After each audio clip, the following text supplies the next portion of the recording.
No aniversário de 10 anos da minha neta, os pais da minha nora lhe enviaram um ursinho de pelúcia de presente. No início, ela ficou feliz, mas de repente ela travou. Vovó, o que é isso? Eu olhei mais de perto e senti meu rosto ficar pálido. Comecei a investigar. 2 dias depois, a polícia chegou. Eu sempre achei que nada mais fosse capaz de me surpreender depois de tantos anos observando o mundo mudar diante dos meus olhos. Aos 66 anos, com rugas que contam mais sobre a minha alma do que qualquer fotografia poderia registrar, eu acreditava que a vida já tinha me mostrado tudo. Alegria, dor, perda, amor, renúncia. Mas naquele dia, no aniversário de 10 anos da minha neta Clara, percebi que ainda existiam sombras que eu jamais imaginaria enfrentar.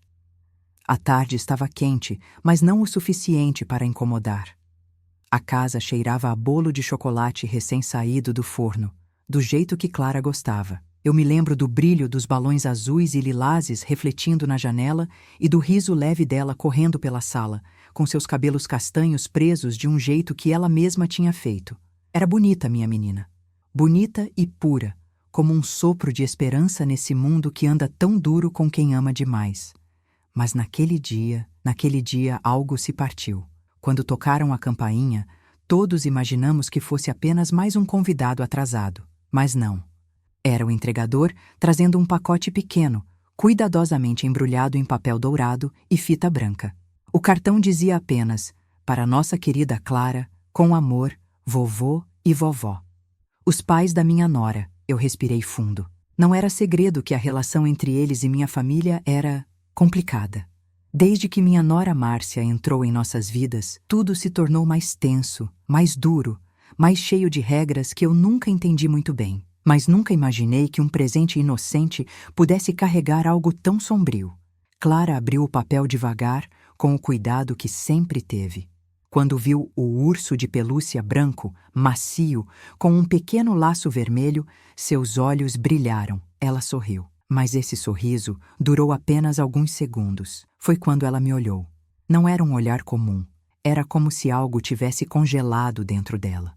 Os dedos dela tremeram. As pernas pareceram perder a força. Vovó, o que é isso? A voz saiu fina, fraca, como se estivesse vindo de muito longe. Meu coração disparou na mesma hora. Eu me aproximei, ainda sem entender, achando que talvez ela tivesse visto algum detalhe estranho ou sentido medo bobo de criança. Mas quando peguei o urso nas mãos, senti meu rosto ficar pálido. Não era o brinquedo em si, era algo dentro dele, algo duro, que não deveria estar lá, algo que parecia...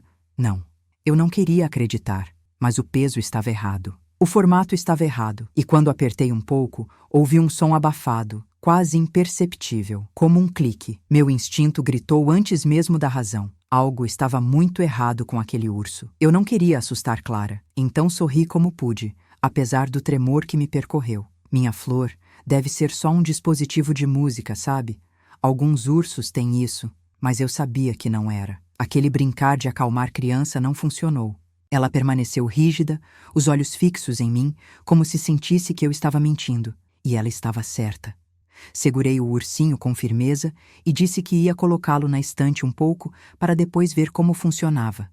Ela assentiu devagar, mas continuou me observando com aquela expressão que até hoje me persegue quando fecho os olhos. O resto da festa aconteceu, mas eu já não estava ali por inteiro. O sorriso das crianças se misturava com o aperto no meu peito, e a cada instante eu pensava no clique que aquele urso emitiu. E no peso, no formato, em algo dentro dele que não deveria estar ali. Eu precisava descobrir, mas não durante a festa, não na frente dela. Quando todos foram embora, esperei Clara dormir. Meu filho Marcos, distraído com o celular, nem percebeu meu nervosismo. Minha nora. Bom, ela apenas me lançou um olhar desconfiado quando me viu pegar o urso e subir para o quarto. Mas não disse nada. Márcia raramente dizia algo diretamente. Ela preferia insinuar, observar, manipular silenciosamente. Sempre foi assim, desde que entrou na família. Fechei a porta do meu quarto, sentei-me na cama, toquei o urso como quem toca algo proibido. E então comecei a examinar cada costura. Foi quando notei que uma parte do tecido, embora bem feita, não seguia o padrão original. Havia sido aberta e fechada de novo, mas não por uma máquina industrial, por mãos humanas. Meu coração começou a bater forte. Eu não sabia exatamente o que estava procurando, mas sabia que aquilo não era normal. Peguei minha tesoura de costura, uma que guardo há décadas, e comecei a cortar com cuidado. Cada centímetro que se abria parecia liberar mais do meu medo, até que, finalmente, encontrei. Havia um dispositivo lá dentro, quadrado, pequeno, envolto em uma espécie de espuma protetora, e logo ao lado, um fio metálico fino que se estendia até a parte inferior do urso. Por um momento, minhas mãos tremeram tanto que precisei parar. Era como se algo dentro de mim gritasse que eu estava prestes a descobrir algo terrível, algo que jamais deveria estar ao alcance de uma criança, algo que ultrapassava tudo o que eu entendia sobre maldade humana. Puxei o dispositivo devagar. Quando ele saiu, senti minhas pernas ficarem fracas. Era leve, mas não parecia algo inocente. E no meio dele havia uma pequena abertura, como a de uma lente. Meu sangue gelou. Era uma câmera. Uma câmera escondida dentro de um brinquedo que ficaria no quarto da minha neta. Meu estômago se revirou. Meu mundo ficou nublado. Eu precisei respirar fundo várias vezes para não desmaiar. Mas o horror não parava ali, porque ao lado da câmera havia um microcartão de memória. Foi nesse momento que percebi. Aquilo não era apenas um presente. Era uma invasão, um monitoramento, uma violação profunda, e alguém planejara tudo. Por um instante eu quis gritar, quis esmurrar a parede, quis destruir tudo, mas me contive. Eu sabia que, se eu deixasse a emoção tomar conta, poderia perder a chance de entender o que estava realmente acontecendo. E algo dentro de mim, algo antigo, quase adormecido, despertou naquele instante. Não era medo, não era desespero, era outra coisa. Era a velha Beatriz, a mulher que décadas antes já tinha enfrentado problemas que muitos não sobreviveriam. A mulher que sabia reconhecer perigo quando ele aparecia disfarçado de afeto. Eu precisava agir, e agir rápido. Guardei tudo numa caixa de metal que mantenho escondida no fundo do armário. Depois desci as escadas devagar, tentando parecer calma. Foi quando percebi que minha nora estava me observando do corredor. Ela tinha os braços cruzados, expressão dura, como se estivesse esperando que eu dissesse algo. Eu apenas sorri, como quem não tem nada demais para contar. Mas o olhar dela, aquele olhar, parecia saber que eu havia descoberto. E isso me deu um arrepio tão profundo que precisei apoiar a mão na parede. Desci as escadas, tentando controlar o tremor das mãos, mas cada passo parecia ecoar dentro de mim como um alerta. A caixa de metal escondida no meu quarto parecia pesar mais do que qualquer verdade que eu pudesse carregar. Eu sabia que ali dentro havia algo capaz de destruir não apenas a festa de aniversário de Clara, mas a nossa família inteira. Ainda assim, eu precisava manter o rosto firme, porque qualquer sinal de fraqueza naquele momento poderia acender mais suspeitas do que respostas. E minha nora Márcia estava lá, plantada no corredor, imóvel, como uma estátua que respira. Os braços cruzados, o queixo erguido e aquele olhar que sempre me atravessava como faca afiada. Ela não precisava falar para me fazer sentir que estava me vigiando. Era o jeito dela. Sempre presente nos momentos em que ninguém queria que ela estivesse. Sempre silenciosa, sempre avaliando. "Tudo bem aí em cima, Beatriz?" Ela perguntou com um tom doce demais. Doce como veneno misturado ao mel. Forçou um sorriso que não alcançava os olhos. Os olhos dela nunca sorriam. "Só fui guardar algumas coisas no meu quarto, querida", respondi, tentando manter a respiração estável. Ela inclinou um pouco a cabeça, como se tentasse ler meus pensamentos. E por um segundo, um único segundo, eu juro que seus olhos desceram para minhas mãos, como se buscassem qualquer pista do que eu carregava. Mas eu estava vazia. A caixa estava bem escondida. Mesmo assim, senti um frio na espinha. Márcia deu 2 passos para trás, abrindo passagem para mim no corredor. O som lento e calculado dos saltos dela no piso de madeira parecia marcar a pulsação do meu medo. Eu desci. Ela ficou parada no alto da escada, me observando até eu chegar à sala. Foi só quando me virei que percebi que ela ainda estava lá, imóvel, olhando como um falcão observa a presa. Não sorriu, não piscou.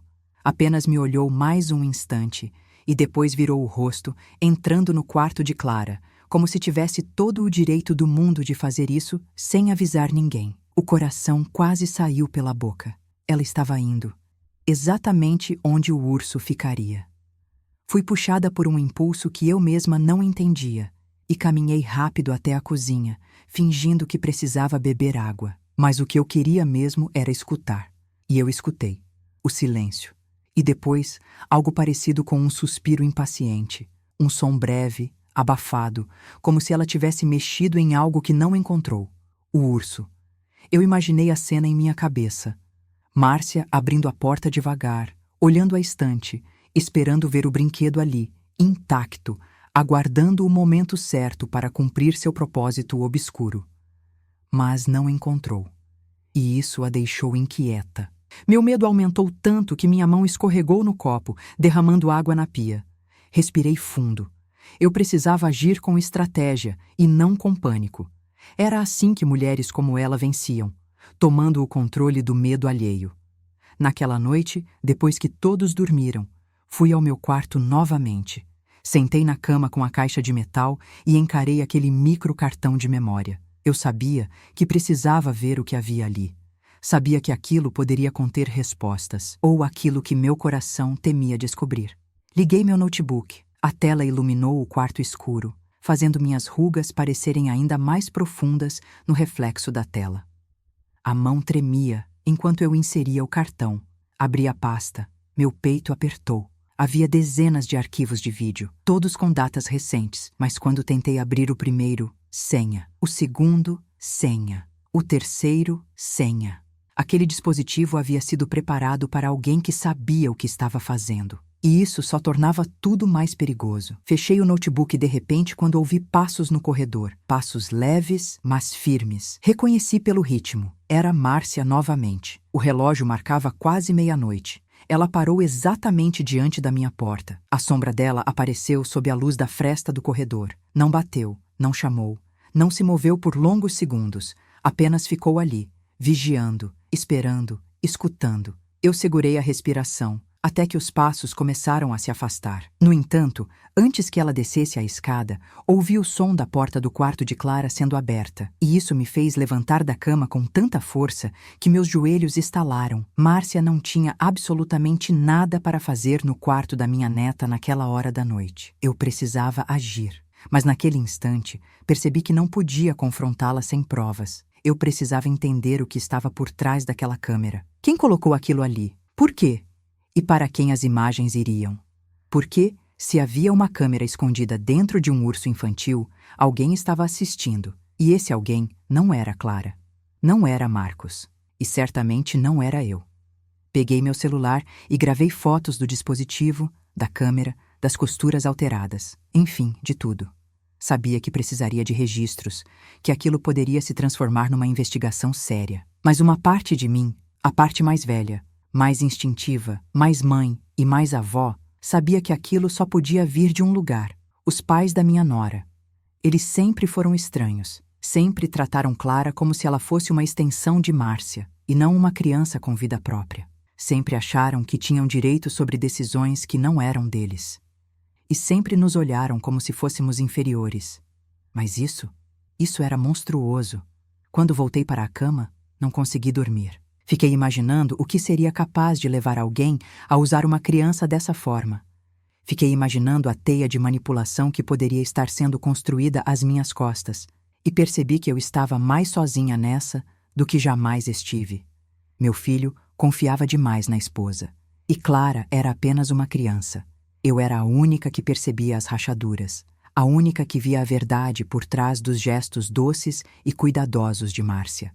No dia seguinte, acordei antes de todos. Fiz café, preparei a mesa e tentei agir com normalidade, mas por dentro eu estava fragmentada. E quando Márcia desceu com Clara pelas mãos, perguntando com um sorriso forçado se a menina dormira bem, eu senti algo quase materno dentro de mim rugir como um animal ameaçado. Eu precisava proteger minha neta, a qualquer custo. Observei Márcia ajeitar o cabelo de Clara e perguntar se ela queria brincar com o urso depois da escola. Aquele mesmo urso. O mesmo que deveria estar na estante. Mas Clara hesitou, olhou para mim, e eu percebi algo. Ela também tinha sentido. Eu não quero brincar com ele, mamãe, disse baixinho. Márcia congelou por um segundo. Depois sorriu, um sorriso que não alcançou o coração dela. Tudo naquele sorriso dizia ameaça. Eu recolhi a xícara que Clara tinha usado e fui até a pia lavar. Meus dedos estavam frios, apesar da água quente. E foi só quando olhei pela janela que percebi que alguém estava parado do outro lado da rua.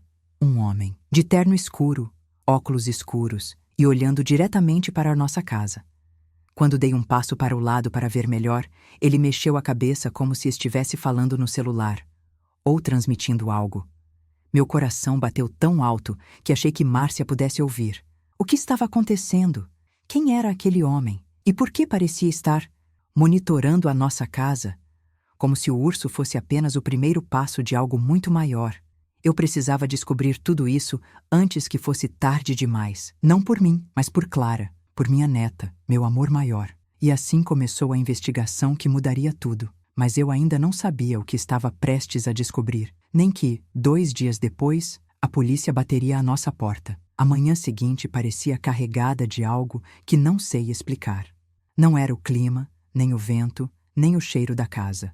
Era como se a própria atmosfera estivesse alerta, pulsando com uma tensão silenciosa que só quem já viveu muitas dores, como eu, é capaz de perceber. Eu sentei à mesa fingindo normalidade, mas meus olhos voltavam insistentemente para a janela. O homem de terno escuro continuava lá, não se movia, não demonstrava pressa, apenas existia, como uma sombra viva colocada ali por alguém que queria me observar, ou observar minha neta. Clara ainda dormia no sofá, enrolada na manta rosa que sempre usava quando tinha pesadelos. E naquela noite, segundo o que me contou pela manhã, ela teve um. Acordou assustada, dizendo que sonhou com olhos dentro do quarto dela.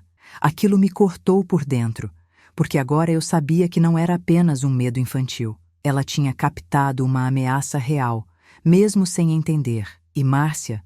Bom, ela parecia mais irritada que o comum. Enquanto passava manteiga no pão, ela olhava para mim com uma frequência que não fazia sentido. Mas o que mais me incomodou foi quando ela disse com a voz calma demais: Beatriz, ontem à noite procurei o ursinho no quarto de Clara. Ela queria dormir com ele, mas... Não achei. Você guardou? A pergunta era inocente no tom, mas não no significado. Eu senti um gelo subir pela minha coluna. Coloquei para lavar, respondi, sem hesitar. Ela parou o movimento da mão. Devagar, preciso, como se estivesse analisando minha resposta letra por letra. Para lavar? Repetiu, e o sorriso dela murchou 1 milímetro. Sim, a Clara pegou ele no quintal, lembra? Chegou até a sujar. Eu falei com tanta convicção que até eu teria acreditado em mim. Mas os olhos dela, aqueles olhos, não se enganavam. Ela sabia, ou pelo menos desconfiava. Márcia mudou de assunto logo em seguida, mas eu já tinha percebido. Ela jamais deixaria aquilo para trás. O desaparecimento do urso colocara algo em movimento dentro dela. Algo que eu precisaria enfrentar com cuidado. Depois do café, levei Clara para o colégio. No carro, ela não soltava minha mão. E quando chegamos ao portão, ela me puxou para perto e sussurrou. Vovó, eu não quero aquele urso. Ele é estranho. Meu coração quase derreteu. Eu acariciei o rosto dela. Tão inocente, tão puro. Eu sei, minha flor. Ninguém vai obrigar você a ficar com ele. Ela assentiu, mas antes de entrar, olhou para o homem parado do outro lado da rua. Ele nem disfarçou. Apenas virou o rosto para o lado, como se não estivesse ali por nós, mas estava. Clara apertou minha mão mais uma vez. Vovó, aquele moço é amigo da mamãe? Não, minha querida. E ela correu para dentro da escola. Quando voltei para o carro, respirei fundo. Eu precisava de respostas e sabia que não poderia conseguir isso sozinha. Então liguei para alguém que não via há anos, mas que sempre soube da verdade quando ninguém mais acreditava em mim. Lúcia, sou eu, Beatriz. Do outro lado da linha, silêncio por alguns segundos. Beatriz? Meu Deus, quanto tempo! Está tudo bem? Fechei os olhos. Não, não estava. Preciso conversar com você. É urgente. Ela não hesitou. Nunca hesitou comigo. Passa aqui em casa. E eu fui. A casa de Lúcia ficava num bairro antigo da cidade, com árvores tão velhas quanto nossas histórias. Ela era minha amiga de juventude, minha irmã de alma, e também a pessoa mais perspicaz que já conheci. Trabalhou anos em cartório, viu gente falsificar documentos, esconder bens, manipular histórias familiares. Ela sempre soube ler pessoas como um médico lê radiografias. Quando cheguei, ela me abraçou forte, e o cheiro do perfume antigo dela me fez sentir algo que eu não sentia há muito tempo: segurança. Entramos na sala e eu contei tudo, cada detalhe, desde o urso até o homem misterioso na rua. Lúcia ouviu tudo com as sobrancelhas franzidas e os olhos apertados. Você trouxe o que encontrou dentro do brinquedo? Sim, está aqui. Coloquei a caixa de metal na mesa. Ela abriu, pegou a câmera, o cartão, a espuma e analisou tudo como quem examina uma peça rara. Depois me olhou com um espanto calculado. Beatriz, isso aqui não é simples. Isso não é coisa de amador. Isso é equipamento profissional, usado em vigilância. Meu coração pesou. Você acha que alguém estava observando Clara? Ela não respondeu de imediato. Girou a câmera entre os dedos, como se procurasse pistas invisíveis. A pergunta não é se estavam observando. Ela levantou o olhar. É quem? E por quê? Eu engoli seco. E os vídeos? Estão protegidos por senha. Não consegui abrir. Lúcia ficou pensativa por longos segundos. Posso tentar recuperar esses arquivos. Vai demorar. E pode ser perigoso. Perigoso. A palavra caiu no ar como chumbo. Mas antes disso, ela continuou, preciso que você me diga algo com sinceridade. Existe alguma possibilidade de sua nora ou os pais dela estarem envolvidos em algo ilegal? Algum comportamento estranho? Algum segredo? Eu hesitei. Mas havia tanta coisa que eu engoli durante anos, tanta coisa que suportei porque achava que era o certo a fazer. Respirei fundo. Márcia sempre foi controladora. Sempre quis tomar decisões que não eram dela. Quando Clara nasceu, ela praticamente afastou meu filho da própria filha por meses. Tinha crises de ciúme, manipulava situações, criava conflitos. E os pais dela sempre incentivaram isso. Eles acham que Marcos não é bom o suficiente para ela, que nós não somos uma família moderna e educada como eles. Lúcia cruzou os braços. E você acha que eles seriam capazes de algo tão grave quanto espionagem? A pergunta ecoou dentro de mim, e a resposta surgiu de um lugar que eu nunca quis admitir. Sim, acho. Lúcia se levantou devagar. Beatriz, isso pode ser muito maior do que você imagina. Se alguém colocou isso no quarto da sua neta, não foi para observar apenas. Não é assim que coisas inocentes começam. Isso aqui, ela levantou a câmera. É o tipo de coisa usada para controle, chantagem, gravação ilegal, e quem usa isso com uma criança é capaz de tudo. Meu coração bateu tão forte que meu peito doeu. Então ela disse algo que gelou meu sangue. E o fato de um homem estar vigiando sua casa significa que eles sabem que você descobriu. Eu senti minhas pernas fraquejarem. E antes que eu pudesse responder, o telefone dela tocou. Um número desconhecido. Ela atendeu. Alô? Silêncio. Quem está falando? Mais silêncio. E então, um clique. Lúcia desligou devagar e me olhou com uma expressão que eu nunca tinha visto. Eles já estão reagindo. E naquele instante, naquele exato instante, eu entendi que eu estava lutando contra algo muito maior do que uma nora manipuladora. Muito mais frio, muito mais calculado. Eu estava enfrentando uma família inteira ligada a algo perigoso. E eu era a única que sabia. Quando voltei para casa, o homem não estava mais na rua. Mas a sensação de ser observada continuava grudada em mim como sombra. Ao abrir a porta, vi que Marcos e Márcia discutiam na sala. Algo sobre excesso de preocupação e interferência indevida. Quando Márcia me viu, parou de falar. E sorriu. Beatriz, precisamos conversar. Eu congelei. A guerra silenciosa tinha começado. E eu ainda não sabia que 2 dias depois, a polícia chegaria batendo em nossa porta. Quando Márcia disse, precisamos conversar, senti um arrepio subir pela minha espinha, como se mãos geladas tivessem tocado meu ombro. Ela caminhou devagar até mim, com passos medidos, como se estivesse pisando em terreno sagrado, ou prestes a atacar. Meus olhos encontraram os de Marcos, meu filho. Ele estava inquieto, andando de um lado para o outro, mas evitava olhar diretamente para mim. Quando finalmente ergueu o rosto, notei algo que me destruiu um pouco por dentro. Ele parecia dividido, como se estivesse preso entre a mãe que sempre o amou e a esposa que dominava cada aspecto da vida dele. Márcia parou na minha frente. O urso, ela disse simplesmente. Meu corpo inteiro tensionou. O que tem ele? Perguntei, mantendo a voz firme, mesmo com o coração disparado. Ele sumiu. ela respondeu com um tom calmo demais, falso demais. E eu tenho certeza de que você sabe onde ele está. Eu a encarei. Não desviei o olhar. Mulheres que sobreviveram à vida aprendem a olhar nos olhos de qualquer inimigo. Está lavando, respondi. Já disse isso. Ela inclinou um pouco a cabeça, num movimento lento, quase estudado. Beatriz, não minta para mim. Eu verifiquei a lavanderia. Não há nada lá. Eu forcei um sorriso. E desde quando você vasculha minhas coisas, Márcia? O silêncio que se seguiu não foi apenas desconfortável, foi acusador. Marcos respirou fundo, tentando controlar a situação. Amor, por favor, deixa isso pra lá. É só um brinquedo. Márcia virou-se para ele com uma expressão sombria. Não, Marcos, não é só um brinquedo. É o presente que meus pais mandaram para a nossa filha. E sua mãe escondeu, sem motivo, sem explicação. A palavra nossa filha saiu carregada de posse, como se Clara fosse um objeto precioso retirado dela. Sentiu sangue ferver. Clara não é seu objeto, Márcia, nem de seus pais. Foi instintivo, foi visceral. E pela primeira vez, desde que entrou na família, Márcia deixou escapar a máscara. O rosto dela endureceu. Os olhos se estreitaram.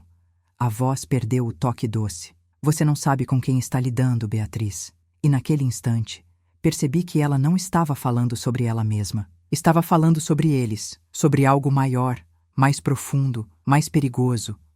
Passei o resto do dia tensa, cuidando de Clara, observando cada movimento da casa. Quando o carro de Márcia saiu da garagem, eu quase desabei de alívio, mas o medo voltou quando percebi que ela não levou Clara consigo. Ela nunca fazia isso. Sempre que saía, Clara tinha que acompanhar, sempre. Mas naquele dia, ela a deixou comigo. Isso não era um gesto de confiança, era estratégia. Ela estava preparando o terreno, e eu sabia disso. Quando Clara veio até mim com seus olhos grandes e assustados e perguntou se a mamãe estava brava, eu segurei suas mãos e disse: Não se preocupe, meu amor. A vovó está aqui. Mas por dentro, eu tremia. À noite, sentei-me novamente com a caixa de metal no colo. A câmera, o cartão, o invólucro, tudo parecia emitir um brilho estranho sob a luz do abajur. Foi então que notei algo que antes tinha escapado. No interior da espuma havia um pequeno adesivo, tão discreto que qualquer pessoa distraída jamais notaria. Puxei devagar, e lá estava. Uma sigla, 3 letras e um número de série. Eu não conhecia, mas Lúcia talvez soubesse. Anotei e enviei uma foto para ela. Poucos minutos depois, ela me ligou, com a voz mais tensa que eu já ouvi. Beatriz, isso não pertence a um equipamento doméstico. Isso é usado em operações clandestinas, tipo vigilância privada ilegal. E pior, é caro, muito caro. Alguém com muito dinheiro colocou isso dentro do urso. Senti o ar faltar. E você acha que foram os pais da Márcia? Ela suspirou antes de responder. Beatriz, essa sigla é de um grupo que trabalha com coleta de informações. Gente que compra segredos de famílias para manipular, controlar e às vezes até para arrancar dinheiro. Isso não é brinquedo, isso é crime. Minhas mãos suaram. Meu peito apertou. Eu sabia que aquilo era maior do que parecia. E tem mais. Lúcia continuou. Esse grupo já foi investigado anos atrás. Um dos nomes envolvidos era o pai da Márcia. Meu mundo desabou. De repente, tudo fez sentido. O controle, as chantagens veladas, as visitas estranhas, os telefonemas sussurrados, o comportamento frio. Aquela família não era apenas difícil, era perigosa. E eu tinha mexido no vespeiro. Na manhã seguinte, quando acordei, recebi uma mensagem de número oculto. Devolva o que não é seu. O sangue gelou. As mãos tremeram. O coração disparou. Vieram mais 2. Você não sabe o que está fazendo. Último aviso. Eu respirei fundo, fechei o celular e olhei para a Clara dormindo. Eu sabia naquele instante que aquilo não era mais apenas sobre um urso. Era sobre ela, sobre a segurança dela, sobre a vida dela. E eu jamais permitiria que chegassem perto da minha neta. No final daquele dia, algo aconteceu. Márcia chegou mais cedo do trabalho. Entrou em casa com passos apressados. Foi direto para o quarto dela, depois para o de Clara, depois para o meu. Quando desci as escadas, vi Marcos desesperado. Mãe, a Márcia perdeu alguma coisa. Está dizendo que alguém entrou aqui durante o dia. Eu não respondi, porque naquele momento a porta bateu. 3 batidas fortes, secas, autoritárias. Marcos foi atender, ainda confuso. E quando abriu, 2 policiais estavam parados ali. Um deles ergueu a prancheta e disse: "Boa tarde, recebemos uma denúncia anônima. Precisamos entrar." Meu coração quase parou. Márcia desceu correndo, teatral como sempre. Finalmente! Eu mesma denunciei. Minha sogra está escondendo algo ilegal dentro desta casa. A sala inteira congelou. Marcos empalideceu. Eu fechei os olhos por um segundo.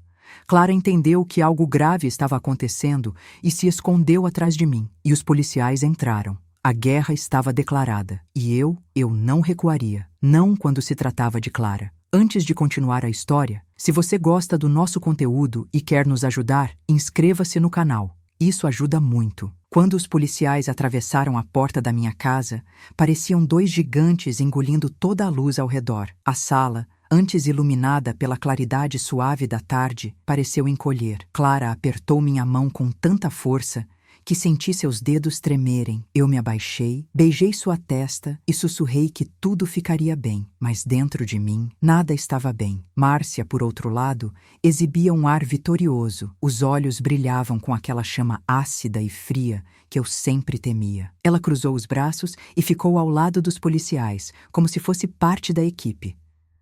"Oficiais, obrigada por virem tão rápido", ela disse, com a voz tão doce que doía. "Minha sogra está escondendo algo ilegal, algo perigoso. Peço que verifiquem o quarto dela." Marcos ficou pálido. "Márcia, o que você está fazendo? Você ficou louca?" Ela virou o rosto para ele com calma. "Louca? Ou talvez eu seja a única aqui que realmente se importa com a segurança da nossa filha." Eu respirei fundo, respirei devagar. Respirei como quem tenta segurar a própria vida com as mãos trêmulas. Os policiais se entreolharam, avaliando. Um deles, o mais experiente, provavelmente, se aproximou de mim. "Dona Beatriz, recebemos uma denúncia formal. Precisamos verificar seu quarto e seus pertences." Eu o encarei, e naquele instante notei algo importante. Eles não estavam ali por acaso. Não estavam ali por causa de um simples telefonema. A polícia só chega desse jeito quando a denúncia vem com peso, com detalhes, com informações precisas. Márcia não tinha apenas pedido ajuda. Ela tinha orquestrado uma armadilha, e eu estava presa no centro dela.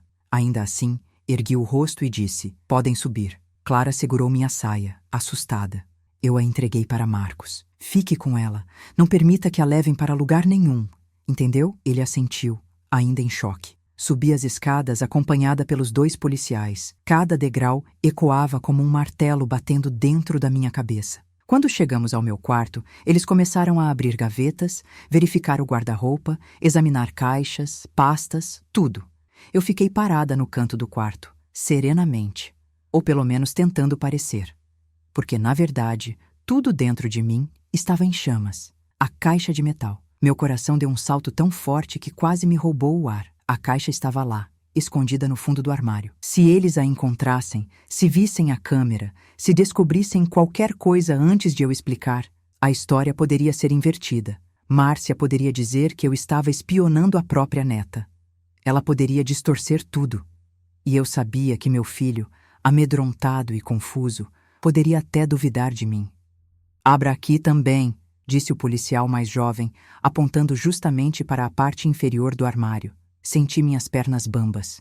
Eu estava prestes a perder tudo. Foi nesse momento, nesse exato segundo, que Deus, ou o destino, ou talvez minha coragem adormecida, me deu um presente inesperado. Um barulho enorme ecoou no andar de baixo. Um estrondo seco, como se algo pesado tivesse caído. Os policiais se entreolharam. "Fique aqui", ordenou o mais velho, saindo rapidamente. O mais novo o seguiu. Em menos de 3 segundos, eu estava sozinha. Fechei a porta. Corri até o armário. Meu coração ia tão rápido que parecia um tambor tribal, alto, caótico. Peguei a caixa, abri a janela. O vento frio bateu no meu rosto e, sem pensar 2 vezes, escondi a caixa atrás da veneziana externa, num canto onde ninguém olharia. Quando virei novamente, ouvi passos subindo as escadas. Corri até a cama e sentei como se nada tivesse acontecido. O policial mais velho entrou. Havia apenas um vaso quebrado na cozinha. Aparentemente caiu da prateleira. Eu dei um sorriso discreto, quase irônico. A prateleira? Aquela prateleira nunca caiu nada. Nunca. Mas naquele dia, caiu. E salvou a minha vida. As buscas continuaram por mais alguns minutos. Não encontraram nada. Nada que me comprometesse. Nada que Márcia pudesse usar para me destruir. Quando descemos, ela estava à porta, com os braços cruzados e uma expressão de frustração tão clara quanto o sol do meio-dia. E foi a primeira a perguntar. Encontraram? O policial respondeu. Não encontramos nenhum item ilegal. O rosto dela... Oh, Deus, eu nunca vou esquecer aquele rosto. A boca se abriu um pouco. Os olhos perderam o brilho maligno. O corpo dela pareceu esvaziar, como um balão furado. Eu deveria ter sentido alívio, mas o que senti foi medo, porque aquela mulher, quando derrotada, se tornava ainda mais perigosa. Marcos olhou para ela decepcionado e perguntou: Você fez isso com a minha mãe? Você chamou a polícia para invadir nossa casa? Márcia respirou fundo. Eu fiz o que precisava ser feito. Se vocês não querem proteger nossa filha, eu protejo. A frieza dela me deu náuseas. A polícia foi embora. A casa ficou em silêncio. Um silêncio pesado, espesso, sufocante. E então, algo aconteceu que mudaria toda a direção da história. O celular de Márcia vibrou. Ela olhou a tela e empalideceu, de um branco fantasmagórico, como se tivesse visto a própria morte. Eu estava perto o suficiente para ver apenas o nome do remetente, pai. Ela se virou imediatamente e subiu correndo para o quarto. Eu a segui em silêncio, parada no corredor, só observando pela fresta da porta. Ela falava com ele de forma nervosa, agitada, sussurrada. As palavras eram confusas, mas algumas escaparam. Eu não acredito. Como assim sumiu? Ela nunca faria isso. Eu tentei, mas não, ninguém encontrou nada. Eu entendi. Depois disso, ela desligou e desabou na cama, com as mãos cobrindo o rosto. Não chorei por ela, mas entendi que algo estava fugindo do controle dela também. Márcia era manipuladora, sim. Cruel, às vezes, mas ela não era o topo da corrente. Ela era apenas mais um peão. E alguém muito mais poderoso estava por trás. Desci para a cozinha e encontrei Marcos, sentado com Clara no colo. Ele me olhou com olhos marejados. Mãe, o que está acontecendo? Eu coloquei a mão no ombro dele. Meu filho, tem coisas que eu preciso te contar, coisas que você não vai querer ouvir, mas são verdade e precisamos enfrentar juntos. Clara encostou a cabeça em mim. Vovó, aquele moço lá fora? Ele voltou. Meu corpo gelou. Fui até a janela com cuidado. E lá estava ele, o homem de terno escuro, parado na mesma calçada, imóvel, observando, esperando. Eu fechei a cortina devagar e soube naquele instante que a guerra tinha apenas começado e que eu precisava correr antes que eles corressem primeiro, porque agora eu tinha uma câmera escondida e eles queriam ela de volta. Antes de continuar a história, se você gosta do nosso conteúdo e quer nos ajudar, inscreva-se no canal. Isso ajuda muito. Quando os policiais atravessaram a porta da minha casa, pareciam dois gigantes engolindo toda a luz ao redor. A sala, antes iluminada pela claridade suave da tarde, pareceu encolher. Clara apertou minha mão com tanta força que senti seus dedos tremerem. Eu me abaixei, beijei sua testa e sussurrei que tudo ficaria bem. Mas dentro de mim, nada estava bem. Márcia, por outro lado, exibia um ar vitorioso. Os olhos brilhavam com aquela chama ácida e fria que eu sempre temia. Ela cruzou os braços e ficou ao lado dos policiais, como se fosse parte da equipe. Oficiais, obrigada por virem tão rápido, ela disse, com a voz tão doce que doía. Minha sogra está escondendo algo ilegal, algo perigoso. Peço que verifiquem o quarto dela. Marcos ficou pálido. Márcia, o que você está fazendo? Você ficou louca? Ela virou o rosto para ele com calma. Louca? Ou talvez eu seja a única aqui que realmente se importa com a segurança da nossa filha. Eu respirei fundo, respirei devagar. Respirei como quem tenta segurar a própria vida com as mãos trêmulas. Os policiais se entreolharam, avaliando. Um deles, o mais experiente provavelmente, se aproximou de mim. Dona Beatriz, recebemos uma denúncia formal. Precisamos verificar seu quarto e seus pertences. Eu o encarei. E naquele instante, notei algo importante. Eles não estavam ali por acaso. Não estavam ali por causa de um simples telefonema. A polícia só chega desse jeito quando a denúncia vem com peso, com detalhes, com informações precisas. Márcia não tinha apenas pedido ajuda. Ela tinha orquestrado uma armadilha. E eu estava presa no centro dela. Ainda assim, ergui o rosto e disse: "Podem subir." Clara segurou minha saia, assustada. Eu a entreguei para Marcos. "Fique com ela. Não permita que a levem para lugar nenhum, entendeu?" Ele assentiu, ainda em choque. Subi as escadas acompanhada pelos 2 policiais. Cada degrau ecoava como um martelo batendo dentro da minha cabeça. Quando chegamos ao meu quarto, eles começaram a abrir gavetas, verificar o guarda-roupa, examinar caixas, pastas, tudo.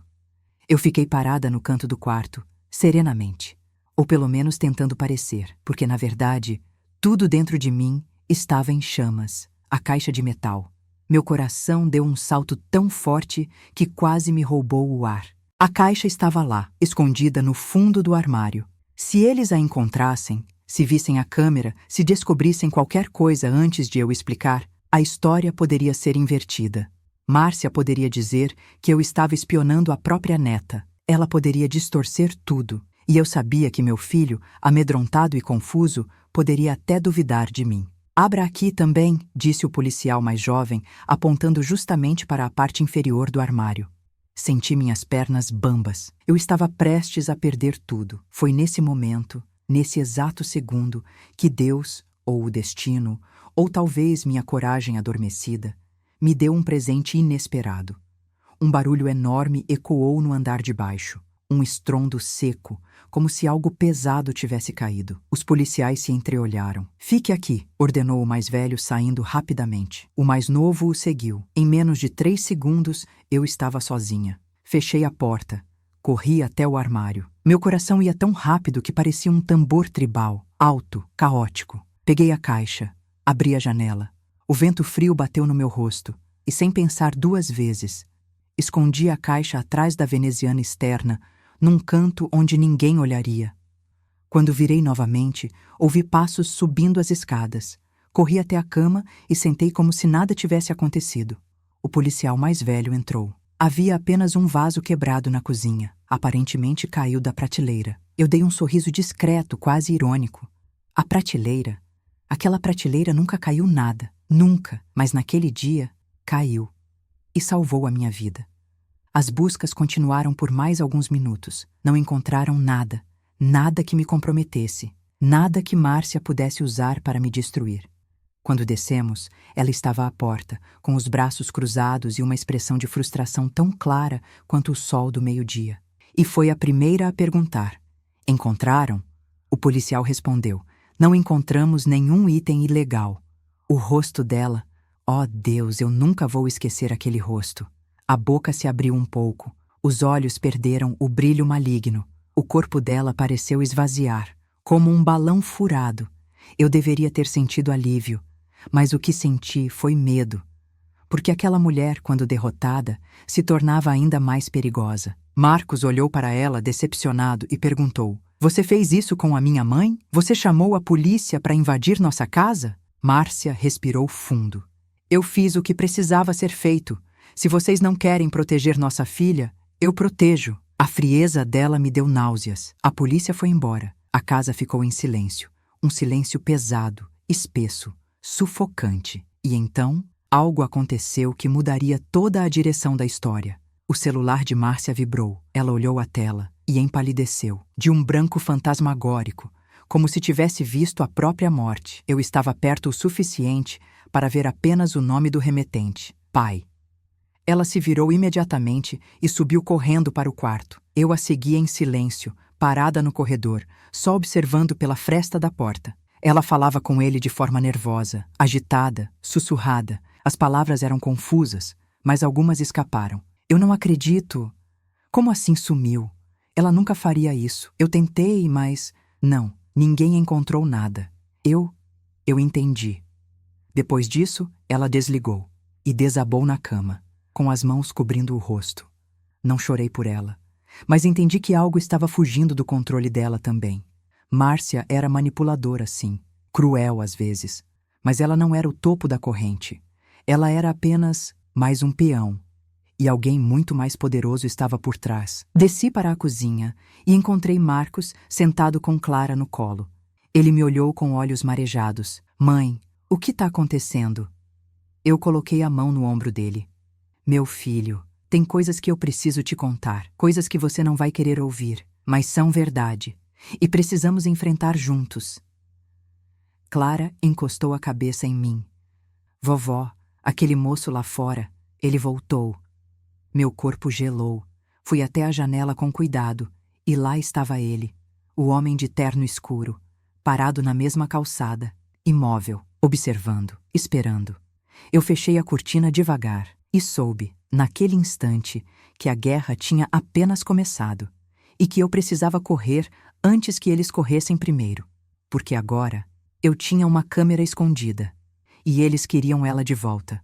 O homem continuava parado do outro lado da rua, imóvel, como se fosse parte da paisagem. Mas ele não era. Eu sentia, profundamente, que aquele homem não estava apenas vigiando. Ele estava esperando um movimento, um erro, uma brecha. E eu não daria nenhuma. Fechei cuidadosamente a cortina, mas mantive um pequeno espaço para observar sem ser vista. O vento balançava suavemente os galhos da árvore em frente à casa, mas ele permanecia firme, como se nem o ar ousasse tocá-lo.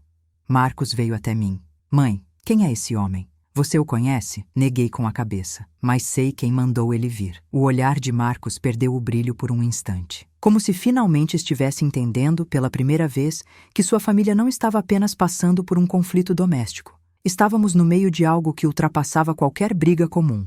Mãe, você pode me contar o que está acontecendo? Respirei fundo. Era a hora. Não dava mais para esconder nada. Contei tudo, desde o urso até a câmera. Mostrei as fotos que tirei. Expliquei como Márcia reagiu. Contei sobre Lúcia e sobre a sigla encontrada no aparelho. Quando terminei, Marcos estava branco. Ele apertou os olhos, esfregando a testa com força. Meu Deus, eu não consigo acreditar que vocês estão falando sério. Isso é absurdo. Meu filho, toquei seu braço. O absurdo começa quando a gente ignora os sinais. Ele se levantou, andando de um lado para outro, completamente perturbado. E a Márcia? Você acha que ela sabia da câmera? Antes que eu pudesse responder, ouvimos passos na escada. Márcia desceu com os olhos vermelhos, não de choro, mas de raiva. Então é isso? Ela disse encarando Marcos, acreditando nela? Acreditando nessa história louca? Márcia, a situação é grave, ele respondeu. E eu preciso saber a verdade. Ela riu. Uma risada curta, histérica. A verdade? Você quer a verdade? Então tá. Eu descobri que o presente que meus pais deram para nossa filha sumiu. E coincidentemente sua mãe anda se escondendo no quarto, cochichando, inventando histórias e agora vocês estão achando que ela é vítima? Ela apontou para mim com um dedo trêmulo. Ela está manipulando vocês. O peso daquela acusação caiu como uma daquelas tempestades silenciosas que anunciam destruição. Clara, assustada, correu para trás de mim. E isso sim feriu Márcia, porque Clara sempre se afastava dela quando a verdade começava a aparecer, mesmo que a menina não entendesse tudo. Eu decidi então ser firme. Márcia, pare de agir como se não soubesse do que estamos falando. Os olhos dela se arregalaram. Do que você está me acusando, Beatriz? De colocar Clara em risco, de permitir que seus pais coloquem uma câmera no quarto dela, de envolver essa casa numa organização criminosa que coleta informações para manipular famílias inteiras. Ela abriu a boca, assustada. Sim, assustada. E pela primeira vez, eu vi na expressão dela medo real.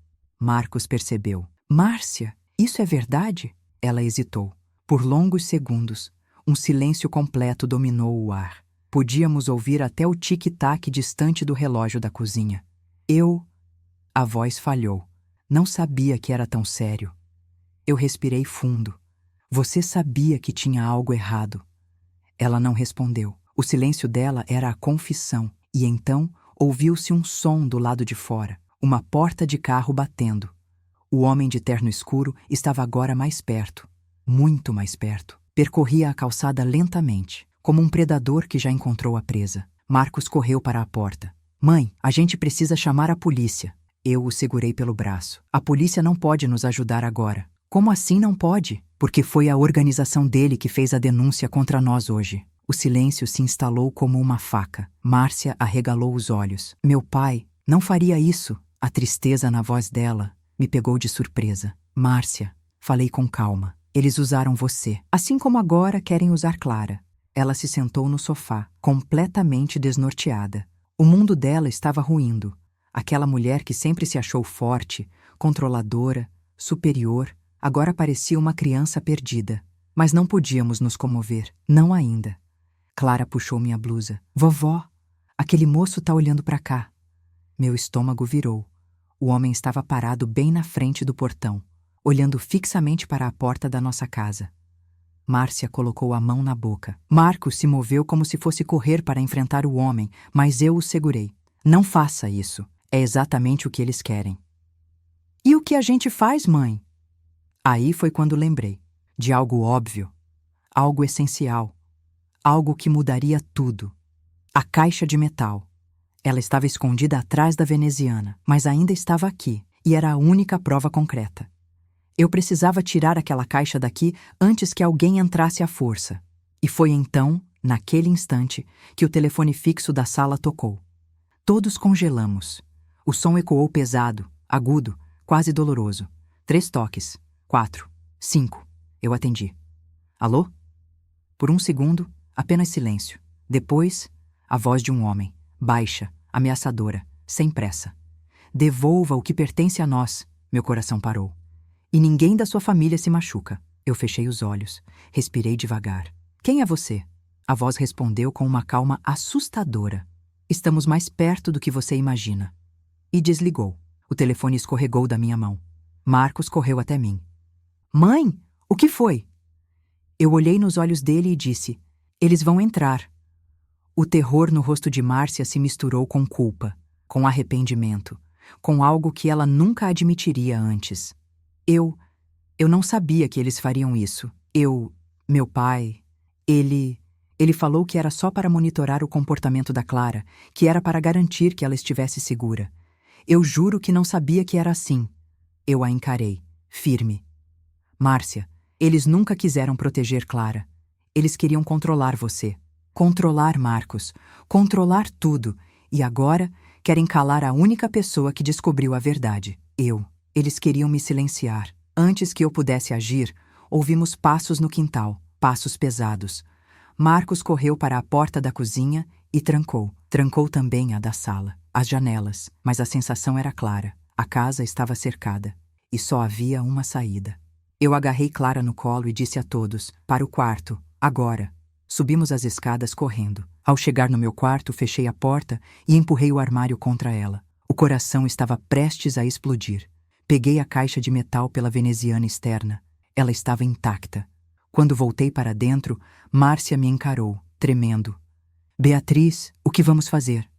Foi aí que a resposta veio de dentro de mim, antiga, forte, ancestral, como a voz de todas as mulheres que me antecederam. Nós vamos lutar. E foi assim que começou a virada. Porque naquela noite, eu deixei de ser vítima. E me tornei a mulher que eles deveriam ter temido desde o início. Nunca vou esquecer o som daqueles passos no quintal, pesados, compassados, intencionais. Não eram passos de alguém perdido, não eram passos de um curioso, eram passos de alguém que sabia exatamente onde estava indo e quem queria encontrar. Marcos encostou o ouvido na porta, o corpo tensionado como um animal pronto para defender a própria cria. Clara tremia nos meus braços, enterrando o rosto no meu ombro. Márcia, pálida, ofegava com uma mão sobre o peito, como se finalmente tivesse entendido o abismo que ela mesma abriu. Eles vão entrar, mãe, Marcos sussurrou. A gente precisa chamar a polícia. Eu o encarei. A polícia veio hoje, Marcos, a pedido deles. Você acha que vão nos proteger? Ele fechou os olhos por um instante, percebendo. A casa estava completamente silenciosa. Silêncio tão profundo que chegava a zunir nos ouvidos. E então, do lado de fora, O portão rangeu. O mesmo som que eu ouço todas as manhãs quando levanto para regar o jardim. Mas agora, esse som não pertencia a mim, pertencia a eles. Respirei fundo, sentindo a caixa de metal pesar sobre as minhas mãos. Aquele pequeno objeto era agora a única barreira entre a nossa família e a escuridão que tentava devorar tudo. A filmagem, a câmera, a prova, o motivo da perseguição. Foi só então que percebi que tínhamos algo que eles temiam, profundamente. Provas. E homens poderosos não arriscam seus segredos. Temos que sair daqui, falei firme. Márcia arregalou os olhos. Como vamos sair? Eles estão lá fora. Eu me aproximei dela. E naquele instante, talvez pela primeira vez desde que entrou na minha vida, ela me olhou não como uma rival, mas como uma mulher desesperada. Você vai fazer exatamente o que eu disser. Ela engoliu seco e assentiu. Corri até a janela lateral do quarto e empurrei devagar. Rangeu um pouco, mas abriu. Olhei para baixo. Era a parte da casa onde o muro era mais baixo, perto do canteiro de hortênsias. Eu mesma plantei aquelas flores há anos e nunca imaginei que um dia seriam meu ponto de fuga. Marcos, você pula primeiro. Eu entrego a Clara. Ele mediu a distância. Não era alta, mas era arriscada. E vocês? Vamos depois. Márcia, que sempre se achou superior, parecia agora uma menina assustada. Eles vão machucar a gente se ficarmos aqui, Beatriz. Eu a encarei. Eles machucarão a Clara. É isso que você quer? Ela negou com a cabeça rapidamente. Não, eu nunca deixaria... Então, prove. Ela cerrou os olhos, pela primeira vez deixando de lado o orgulho, e me ajudou a mover a cômoda, criando espaço para Marcos alcançar a janela. Antes de pular, ele segurou meu rosto. Mãe, por favor, venha logo atrás. Eu sorri, ainda que por dentro estivesse destruída. Eu sempre venho. Ele saltou. O impacto foi suave. Ele rolou no chão e se levantou imediatamente. Passa a Clara. Clara estava agarrada ao meu pescoço, chorando baixinho. Vovó, eu tô com medo. Eu a apertei com força. Eu sei, minha flor, mas a vovó vai te proteger, sempre. Entreguei minha neta pela janela. Marcos a recebeu com cuidado e a carregou no colo, afastando-se do muro para que ela não visse o restante. A parte mais vulnerável estava protegida. Agora, faltávamos nós. Mas foi nesse instante que tudo mudou. Um estalo seco ecoou pela casa. A maçaneta da porta do corredor. Alguém a tentou. 2 vezes, 3 vezes. Márcia tampou a boca para não gritar. O som de passos firmes no andar de cima ecoou pelo corredor, aproximando-se do nosso quarto. Eu olhei pela janela, mas antes que eu pudesse me preparar para pular, alguém lá fora acendeu uma lanterna. A luz cortou a escuridão e varreu o muro. O feixe de luz ficou tão próximo da janela que iluminou meu braço. Se víssemos qualquer movimento ali, estaríamos acabadas. Respirei fundo e puxei Márcia para o lado da parede, longe da abertura. Os passos no corredor ficaram mais próximos, até que eles pararam, bem do lado de fora da porta. O ar ficou pesado, denso, quase sólido. Eu ouvi o som lento de respiração do outro lado. O tipo de respiração de alguém treinado, acostumado a colocar medo antes de agir. E então, a porta se mexeu. Uma batida, fraca, sutil, mas não para pedir permissão, para avisar. Márcia se escondeu atrás de mim. Eu segurei a caixa com força. Se entrassem, eu usaria aquilo como a única arma possível. Mas, de repente, a porta parou de se mover. A respiração sumiu. Os passos se afastaram. Eu me aproximei da janela. O homem com a lanterna agora caminhava para o portão lateral. Eles estavam cercando a casa inteira. Uma operação completa. Eu tinha poucos segundos. É agora. Sussurrei. Segurei a janela, respirei fundo e me preparei para descer. Mas antes que pudesse, Márcia segurou meu braço. Beatriz, me desculpa. Eu a encarei. Por quê? Por tudo. Por um instante, a mulher que me humilhou por anos finalmente descobriu quem ela realmente era e quem eu sempre fui. Mas não havia tempo para emoções. Depois você se desculpa, eu disse. Agora pula. Ela hesitou apenas 1 segundo antes de passar as pernas pela janela e pular. Caiu de lado, mas não se machucou gravemente. Marcos correu até ela e a puxou para o canto do muro. Agora era a minha vez. Eu joguei a caixa para Marcos, que a pegou no ar. e preparei minhas pernas para descer. Mas justamente quando eu ia sair, a porta explodiu para dentro. Um estrondo tão violento que a vibração percorreu o chão, os móveis, meu corpo inteiro. A madeira estilhaçada voou pelo quarto. Homens entraram. 2, 3, 4. Rostos cobertos, movimentos precisos, armas não levantadas, mas visíveis. Eu estava de costas para a janela quando um deles gritou: "Parada!" E outro iluminou meu rosto com uma lanterna tão forte que me cegou por um segundo. Mas eu não parei. Eu pulei. O vento cortou minhas orelhas. O chão subiu rápido demais. Minha perna bateu forte. Meu ombro doeu. Mas eu levantei, porque Clara estava ali fora. E eu ainda respirava. Marcos nos puxou para o fundo do terreno, para o canto do muro coberto pelas hortênsias. "Vamos! Vamos! Rápido!" Mas antes que chegássemos à saída lateral, ouvimos algo que congelou o mundo ao nosso redor. O som de um carro freando, porta batendo e passos correndo. Eles também tinham vindo pelo outro lado. Estávamos cercados. Marcos olhou para mim, desesperado. "Mãe, a gente não vai conseguir fugir. O que fazemos?" E foi quando a resposta veio. Clara levantou a cabeça do meu colo e olhou para mim com seus olhos grandes, inocentes, confiando em mim mais do que em qualquer coisa no mundo. Eu ergui o rosto. A coragem entrou no meu corpo como um jato de sangue quente e disse: "A gente não foge. A gente expõe." Marcos franziu a testa. "O quê?" Apontei para a caixa. "A única coisa que eles temem é a verdade." E naquele momento, naquele exato momento, algo aconteceu no portão da frente. Um segundo carro chegou, mas não pertencia aos homens deles. De dentro saltaram 2 figuras, policiais, de verdade. E eu soube, era Lúcia. Ela tinha chamado reforço. Ela tinha entendido o perigo. Ela tinha corrido antes de todos. A rua inteira se iluminou. Os homens mascarados recuaram. E pela primeira vez desde o início dessa guerra silenciosa, eu senti que a maré estava mudando.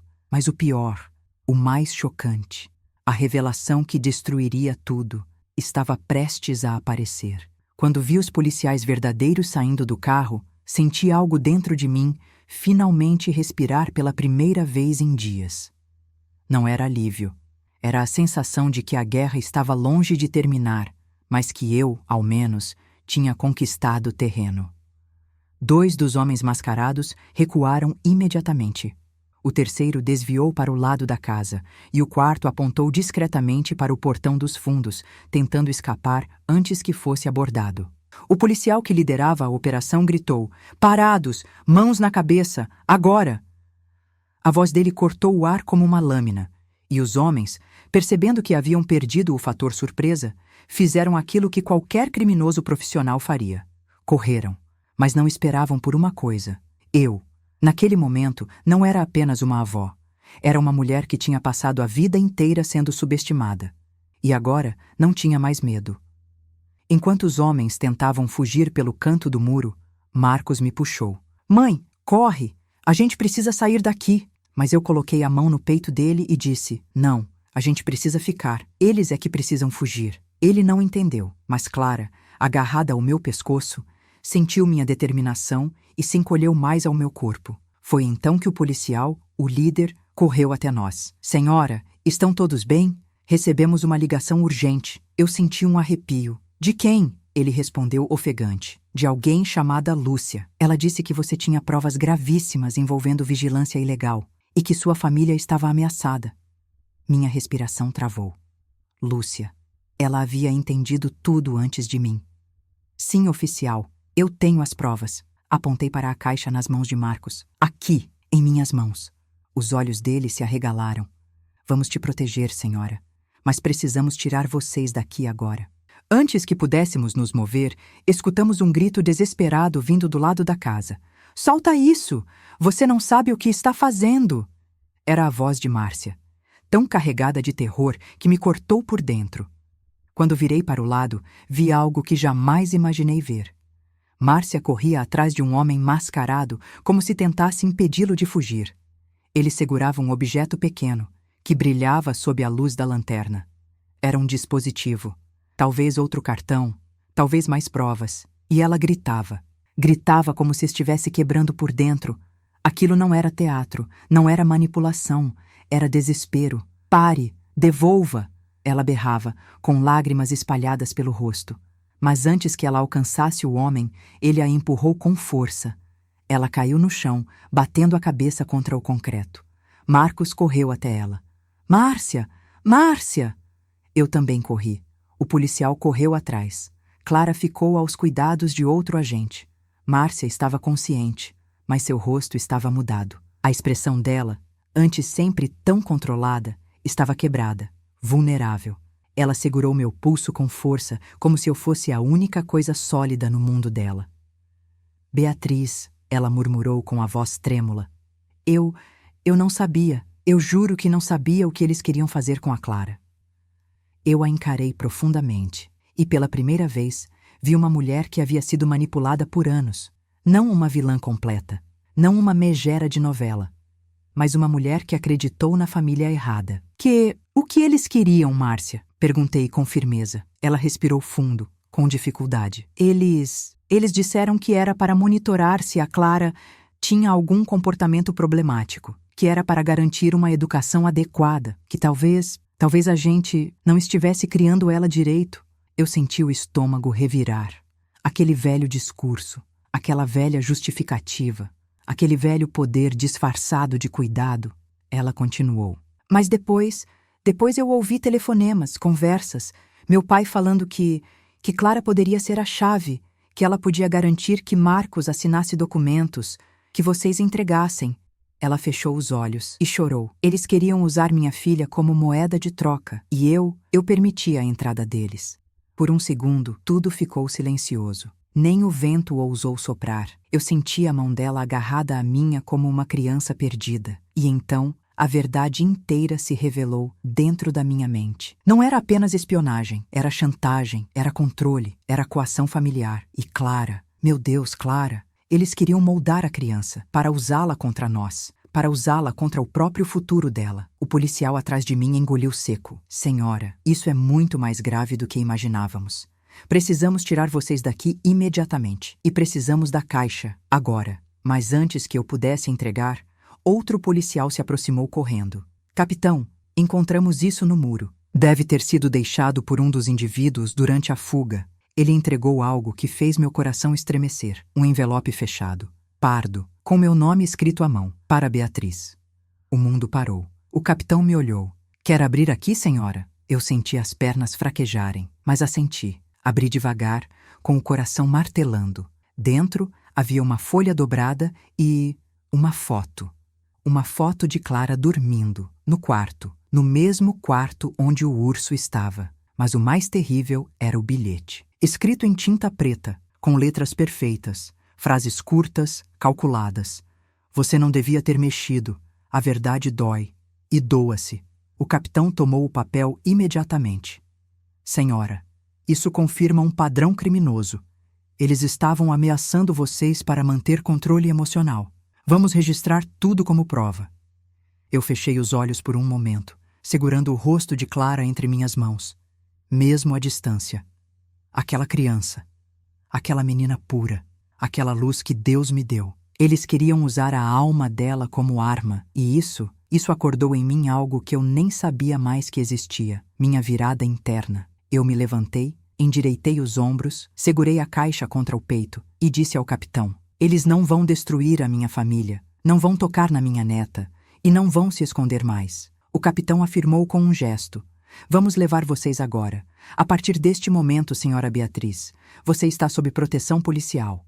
Márcia tentou se levantar, ainda tonta. Eu quero ir junto. Quero proteger minha filha. Eu olhei para ela. Olhamos nos olhos por longos segundos e eu disse: então você vai ter que escolher de que lado está. Ela soluçou e respondeu: pelo lado da Clara. E eu, finalmente, acreditei. Quando entramos no carro da polícia, uma última cena ficou marcada para sempre na minha memória. O homem de terno, o que vigiava a casa por dias. Ele estava parado no meio da rua, calmo, frio, imóvel. Ele olhou diretamente para mim e sorriu. Não um sorriso debochado, não um sorriso maldoso. Um sorriso de quem diz: ainda não acabou. E naquele instante, soube que o capítulo 5 seria o mais perigoso de todos, porque a verdade estava vindo à tona. E quem vive da mentira, luta até o fim para não ser exposto. A viatura policial avançava pela rua com suas luzes desligadas para não chamar atenção. Eu estava sentada no banco de trás, segurando Clara no colo com tanta força que meus braços pareciam parte do corpo dela. Márcia estava do meu lado, muda, o rosto cheio de arranhões e a cabeça ainda latejando onde o homem a empurrou. Marcos ia na frente, com as mãos trêmulas, como se cada vibração do carro fosse a confirmação de que nossa vida jamais voltaria a ser a mesma. E não voltaria. Mas às vezes é preciso que um pedaço da vida antiga seja destruído para que um novo, mais forte e verdadeiro, nasça. O policial que dirigia olhava pelo retrovisor com frequência e nos dizia: "Não se preocupem, vamos levá-los ao distrito mais próximo, vocês estão sob nossa proteção agora." Eu não respondia. Não era medo que me consumia naquele momento. Era outra coisa, determinação, porque no fundo da minha alma algo tinha despertado. Algo que eu mesma tinha esquecido. A força que as mães têm quando o mundo ameaça suas crianças. A força que as avós têm quando o destino toca em suas netas. Eu já não era a mulher que tremia diante da arrogância de Márcia, nem a avó assustada que encontrou uma câmera num brinquedo. Eu era uma mulher que tinha visto o rosto da maldade e entendido como ela operava. E eu sabia que não venceria apenas fugindo. Eu venceria expondo. Ao chegarmos no distrito, um policial nos conduziu para uma sala reservada. Estava fria, com paredes cinzas e 2 cadeiras de cada lado da mesa. Parecia cenário de filme policial. Mas naquela noite não havia nada de ficção. Era real, era sujo, era cruel. O capitão entrou pouco depois, trazendo uma pasta que colocou sobre a mesa. Ele olhou para mim, depois olhou para Clara, que dormia exausta no meu colo, e respirou fundo. "Dona Beatriz, precisamos que a senhora nos conte tudo, desde o começo." Eu balancei a cabeça. Tudo já está contado, mas ainda não está explicado. Ele franziu a testa. "O que quer dizer?" Respirei fundo e tirei a caixa de metal da bolsa. Quando coloquei sobre a mesa, senti o ar na sala mudar, como se aquele pequeno objeto fosse uma bomba prestes a explodir, e todos soubessem disso. O capitão arregalou os olhos. "Essa é..." "Sim", respondi. "A câmera, a que estava dentro do urso de pelúcia da minha neta." Ele abriu a caixa com luvas, afastou a espuma com cuidado. Olhou o dispositivo como quem segura algo radioativo. "Isso é altamente sofisticado", murmurou. "E muito caro." Eu o encarei, firme. "Não é de um pai amoroso. Não é um dispositivo de segurança. É ferramenta de controle." Ele concordou com a cabeça. Márcia chorou baixinho ao meu lado, segurando os cabelos como se quisesse arrancar os próprios erros. Eu coloquei a mão sobre a dela. Não por pena, mas porque precisava que ela se mantivesse focada. As lágrimas dela não mudariam o passado, mas a colaboração dela podia salvar o futuro de Clara. O capitão respirou fundo. "Vamos abrir o cartão." Eu me preparei. Sabia que aquele momento seria decisivo. Mas antes que ele colocasse o cartão no leitor, a porta bateu. Entraram 2 detetives. O mais velho se aproximou. "Capitão, precisamos conversar. Agora." Eles foram até o canto da sala, cochicharam algo, mas mesmo sem ouvir, eu sabia que aquilo tinha relação com o homem de terno. Algo urgente, algo grave. Então o capitão voltou para a mesa e disse: "Dona Beatriz, preciso que a senhora se prepare. O que descobrimos é sério demais." Meu coração disparou. "Descobriram o quê?" Ele se sentou e abriu a pasta. Dentro havia fotos, e a primeira era do homem de terno. "Esse homem que estava observando sua casa", disse o capitão, "não é um criminoso comum. Seu nome é Augusto Ferraz. Ele faz parte de uma organização privada de vigilância clandestina, conhecida por manipular famílias para fins financeiros." Eu engoli seco. "E qual é a ligação dele com os pais da minha nora?" O capitão virou outra foto. Eu senti o ar desaparecer dos meus pulmões. A foto mostrava o pai de Márcia, apertando a mão do homem de terno. "Eles trabalham juntos", o capitão explicou. "O pai da sua nora já foi investigado há anos por fraudes, extorsões e gravações ilegais, mas nunca conseguiram provas suficientes." Márcia levou a mão à boca e soluçou. Meu pai. Sempre disse que fazia isso para proteger a família." O capitão a encarou com dureza. "Ele protege o próprio bolso, senhora, e usa quem for preciso para isso." Eu fechei os olhos por um instante. Tudo se encaixava, tudo fazia sentido. O urso, a câmera, os homens mascarados, o envelope com o aviso, a polícia falsa chamada antes e, então, a revelação que ainda faltava. O capitão abriu outro envelope. Tem mais, dona Beatriz. Eu me preparei, mas nada me preparou para o que eu vi. A foto mostrava um documento digitalizado, uma escritura. No nome de quem? De Marcos, meu filho, e na parte inferior, um espaço para assinatura. O espaço estava vazio. Eles queriam forçar seu filho a transferir parte da casa, explicou o capitão, e pretendiam usar Clara como meio de pressão emocional. Meu coração parou. Meu filho, minha casa, minha neta. Todos os fios da minha família estavam sendo puxados por mãos sujas, mãos que se escondiam atrás de discursos de boa educação e falsa preocupação. Sentia a raiva subir pelo meu corpo como lava quente. Capitão, eu disse com a voz baixa, firme, controlada. Eles não vão conseguir. Não vão, ele respondeu. Mas precisamos da sua colaboração total. Essa câmera é a chave para desmontar esse esquema. O cartão pode conter conversas, imagens, rotas e até nomes de outros envolvidos. Eu respirei fundo. Então abra. Ele colocou o cartão no leitor. Digitou comandos no computador. Uma tela preta apareceu. E então, um arquivo abriu. Um vídeo. A imagem era do quarto da Clara. Mas não era ela quem aparecia no vídeo. Era Márcia, sem perceber que estava sendo filmada, conversando com alguém, ao celular, de costas, e a voz, distorcida, mas clara, de um homem, o pai dela. Eu estremeci. A gravação captou a conversa inteira. Márcia, você precisa colocar o urso no quarto dela. Não questione, só faça. Mas, pai, por quê? Porque precisamos garantir que Marcos faça a assinatura da escritura até o final do mês. E se a criança estiver vulnerável, ele cede mais rápido. Pai, isso é errado. Errado é perder o patrimônio. Agora faça o que estou mandando. E se a Beatriz desconfiar? Ela não é o problema. Ela é velha, não tem forças. Se atrapalhar, a gente resolve. Eu senti meu sangue gelar. A gente resolve. A frase ecoou dentro de mim como um trovão. Márcia começou a chorar ao ver o vídeo. Eu não sabia que ele falava assim, comigo, com a Clara. Eu respirei fundo e disse, agora você sabe. O capitão pausou o vídeo. Dona Beatriz, isso é suficiente para colocar seu ex-sogro na cadeia imediatamente. Eu olhei para a Clara, dormindo, inocente, e disse a frase que mudou tudo. Capitão, eu quero ir até o fim. Ele sorriu satisfeito. Então vamos montar um plano para derrubá-los legalmente, com estratégia, com inteligência e com provas irrefutáveis. Olhei para Marcos, para Clara, para Márcia, destruída em lágrimas, e entendi. A guerra estava longe de acabar, mas finalmente eu tinha as armas certas. O plano começaria naquela mesma noite. A viatura policial avançava pela rua com suas luzes desligadas para não chamar atenção. Eu estava sentada no banco de trás, segurando Clara no colo com tanta força que meus braços pareciam parte do corpo dela. Márcia estava do meu lado, muda, o rosto cheio de arranhões e a cabeça ainda latejando onde o homem a empurrou. Marcos ia na frente, com as mãos trêmulas, como se cada vibração do carro fosse a confirmação de que nossa vida jamais voltaria a ser a mesma. E não voltaria.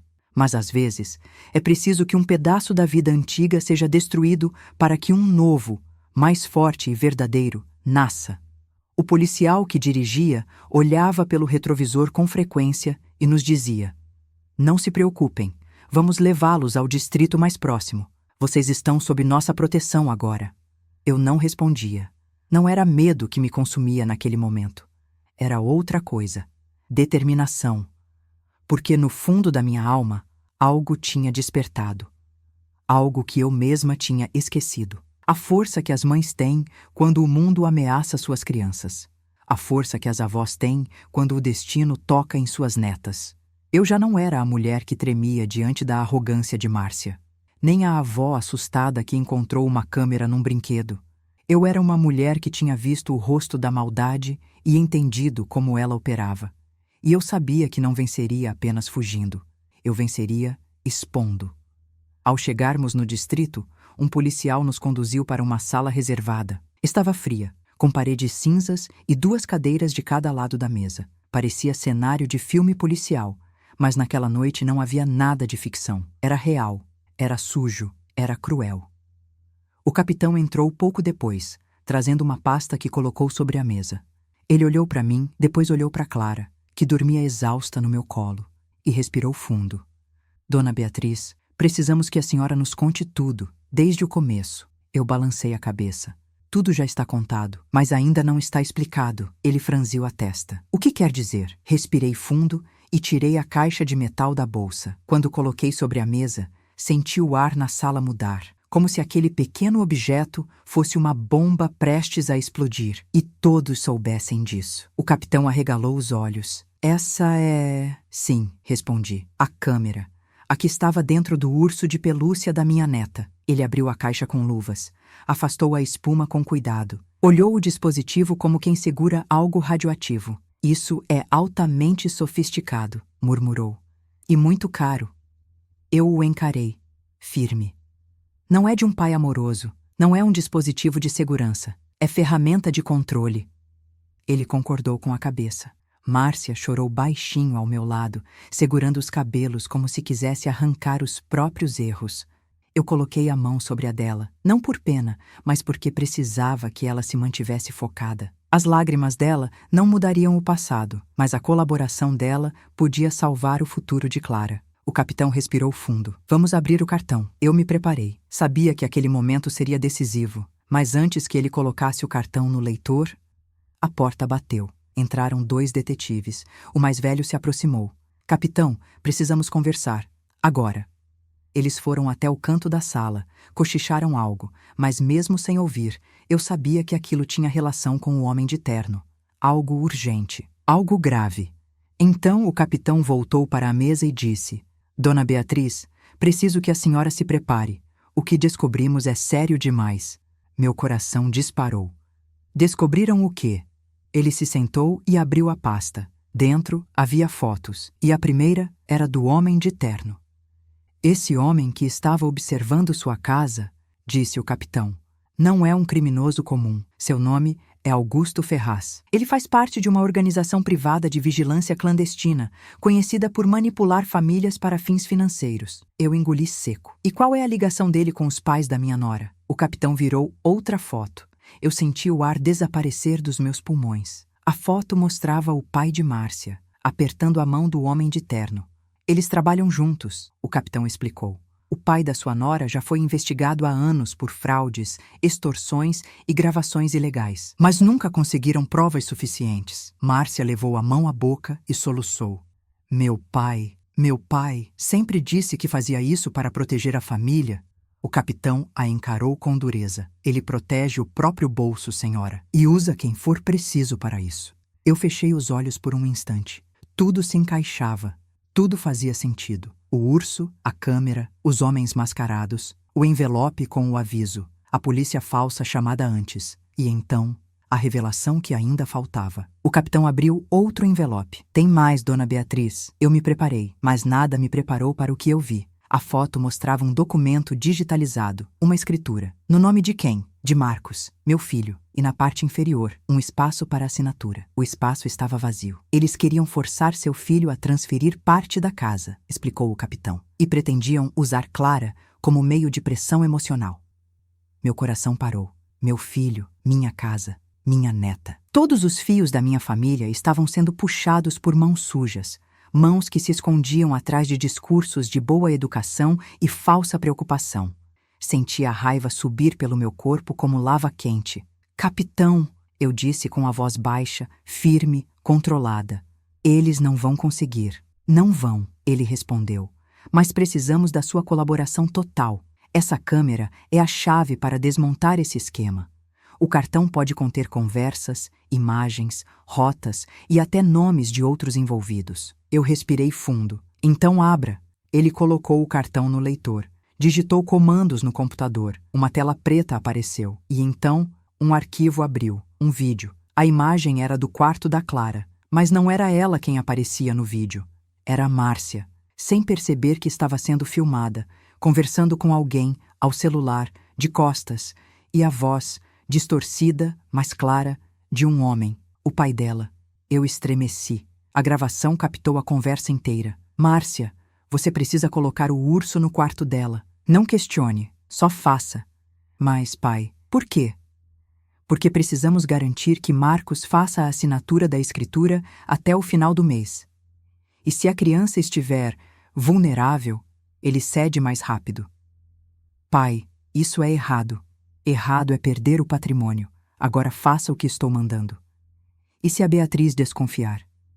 Ela não é o problema. Ela é velha, não tem forças. Se atrapalhar, a gente resolve. Eu senti meu sangue gelar. A gente resolve. A frase ecoou dentro de mim como um trovão. Márcia começou a chorar ao ver o vídeo. Eu não sabia que ele falava assim, comigo, com a Clara. Eu respirei fundo e disse: agora você sabe. O capitão pausou o vídeo. Dona Beatriz, isso é suficiente para colocar seu ex-sogro na cadeia imediatamente. Eu olhei para Clara, dormindo, inocente, e disse a frase que mudou tudo. Capitão, eu quero ir até o fim. Ele sorriu satisfeito. Então vamos montar um plano para derrubá-los legalmente, com estratégia, com inteligência e com provas irrefutáveis. Olhei para Marcos, para Clara, para Márcia, destruída em lágrimas, e entendi. A guerra estava longe de acabar, mas finalmente eu tinha as armas certas. O plano começaria naquela mesma noite. O capitão fechou o laptop devagar, como se guardasse dentro dele a prova de um crime tão cruel que até o ar ao redor parecia ficar mais denso. Márcia chorava ao meu lado, e Marcos, embora tentando ser forte, estava pálido, tremendo, segurando a cabeça entre as mãos. Eu não tremia, eu não chorava, eu não desviava o olhar, porque naquele momento eu havia atravessado a fronteira entre o medo e a determinação, e não havia mais retorno. Dona Beatriz, disse o capitão, agora que temos o material, precisamos traçar um plano. Eles vão atrás de vocês, vão tentar impedir vocês de depor, vão tentar recuperar o que é deles. Eu apertei a caixa de metal entre as mãos e respondi com uma calma que até a mim surpreendeu. Capitão, isso nunca pertenceu a eles. Isso pertence à justiça, ele assentiu. Enquanto os detetives preparavam documentos, eu me sentei ao lado de Márcia. Ela estava encolhida, completamente devastada. Pela primeira vez, sem máscaras, sem superioridade, sem altivez. Apenas uma mulher que finalmente descobriu que a própria família a usava como ponte para cometer crimes. Eu fui idiota. Ela sussurrou com a voz raspando. Eu acreditei em tudo o que meu pai dizia. Sempre, desde pequena. Ele sempre me disse que só ele sabia o que era melhor para mim. E eu obedeci. Segurei sua mão. Márcia, ser manipulada não te faz má. O que te tornaria má seria continuar permitindo. Ela ergueu o rosto e me encarou como se visse, pela primeira vez, alguém que poderia ajudá-la, e não julgá-la. Você consegue me perdoar, Beatriz? Não respondi imediatamente. E não porque não tinha resposta, mas porque perdão não se dá com pressa. Perdão é decisão e consequência. Márcia, eu posso perdoar se você proteger a Clara comigo. Ela chorou com mais força e encostou a cabeça no meu ombro. Eu protejo sim, eu faço qualquer coisa. E naquele momento, eu soube que ela finalmente tinha entendido, porque o amor verdadeiro nasce quando a gente para de olhar para si mesmo e começa a olhar para quem mais precisa. O capitão voltou para a sala. Temos que agir agora, antes que eles tentem destruir provas. Qual é o plano? Perguntei. Ele abriu a pasta e espalhou arquivos pela mesa. Vamos prender o pai da sua nora, mas para isso, precisamos fazer uma gravação legal dele se incriminando. Márcia, com os olhos inchados, ergueu o rosto. Uma gravação? Sim, disse o capitão. E você será a isca. Ela congelou. Seu pai confia em você. Ele vai atender sua ligação e você vai dizer que encontrou o dispositivo. Vai dizer que quer falar com ele pessoalmente e que tem medo de que a polícia descubra. Marcos se aproximou. Isso é perigoso. Ele pode ir atrás dela. O capitão manteve a voz firme. Ela estará protegida e escoltada, mas essa gravação é fundamental. Márcia olhou para mim, desesperada, buscando força, e eu disse: você consegue. Ela engoliu seco, respirou fundo e concordou com a cabeça. Era a primeira vez em anos que ela tomava uma decisão sem ser manipulada. A primeira vez que escolhia o que fazer. e por quem fazer, e ela escolheu por Clara. Os policiais montaram a operação. Um carro disfarçado, 2 agentes à paisana, microfone escondido na gola da blusa da Márcia. Eu, Marcos e Clara ficaríamos no distrito, sob guarda, enquanto ela faria a ligação. Quando chegou a hora, ela segurou o celular com mãos trêmulas. O capitão fez um gesto para que ela respirasse. Lembre-se, ele precisa admitir que mandou colocar a câmera. Ela assentiu. A ligação foi feita no modo viva voz, mas apenas os policiais ouviam. Eu via apenas o rosto dela, à beira do colapso. Chamou uma vez, 2, 3, e então, a voz dele. Márcia, por que está me ligando essa hora? Ela respirou fundo. Pai, aconteceu um problema. A vovó Beatriz encontrou o urso.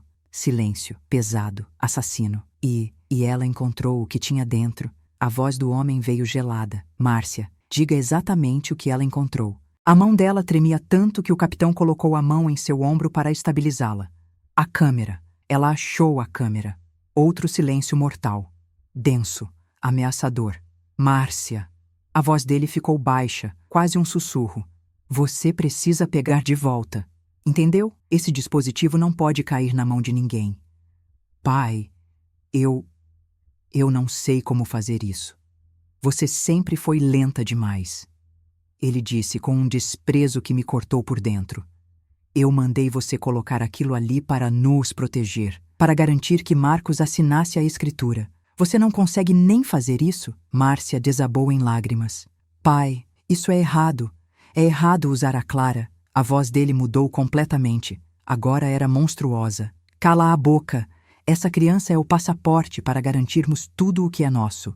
E se aquela velha tentar atrapalhar, eu dou um jeito nela. O capitão largou a caneta. Um dos detetives engoliu seco. E eu senti o coração congelar. Eles tinham o que precisavam. Incriminação completa. Vinda da boca dele. Gravada. Clara. Eu. Marcos. A escritura. O dispositivo. Márcia desligou a ligação chorando convulsivamente. O capitão, firme, tocou no ombro dela. Você foi extraordinária. Ela soluçou. Eu ajudei ele por tantos anos. Eu não sabia. Eu me aproximei e ergui o rosto dela. Márcia, olhe para mim. Ela me olhou. Você acabou de salvar a vida da sua filha. Aquela frase quebrou algo dentro dela e reconstruiu outra coisa. O capitão recolheu os equipamentos. Vamos emitir o mandado de prisão. Agora. E então, algo inesperado aconteceu. O telefone do distrito tocou. Um policial atendeu. Silêncio. Ele arregalou os olhos. Capitão, é para o senhor. O capitão pegou o telefone. Eu observei a expressão dele congelar. Repita, por favor. Um segundo de silêncio mortal. Ele fechou os olhos, respirou fundo e disse: Entendido, estamos indo. Quando desligou, nos encarou com urgência. Ele fugiu. O pai da Márcia sumiu da casa. E o homem de terno desapareceu também. Marcos arregalou os olhos. Meu Deus! O capitão completou. Eles sabem que estão encurralados. E quando homens assim perdem tudo, eles ficam ainda mais perigosos. Eu me levantei devagar, segurando Clara perto do peito. Então precisamos acabar com isso antes que eles tentem mais alguma coisa. O capitão respirou fundo. Sim, e para isso, Dona Beatriz, vamos precisar da sua coragem mais uma vez. Eu respondi sem hesitar. Eu tenho.